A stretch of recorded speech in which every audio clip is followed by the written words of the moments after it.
আসছে। এতদিনে চেন্নাইতে থাকাতে আজকে দেখতেছি যে প্রচণ্ড ঝড়,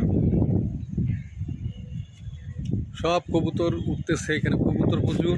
দেখেন চেন্নাইতে ঝড় আসছে। আমরা বলি যে বৃষ্টি হয় না, একেবারে ধুলাবালি আর প্রচুর কবুতর। এখানে কবুতর যাচ্ছে একেবারে, কি অবস্থা! মাথার উপর দিয়ে কবুতর যাচ্ছে, সাইড দিয়ে যাচ্ছে। এদিকে ঝড়টা আসতেছে এই দিক থেকে। কি অবস্থা! চেন্নাইতে প্রথম ঝড় আমাদের।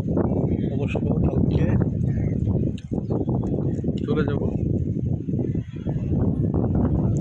চেন্নাইতে এমনি বৃষ্টি কম হয়, আজকে প্রচুর বৃষ্টি কত আসছে দেখার বিষয়। কিন্তু ঝড়টা আসছে একেবারে প্রখর, ধুলা ধুলা।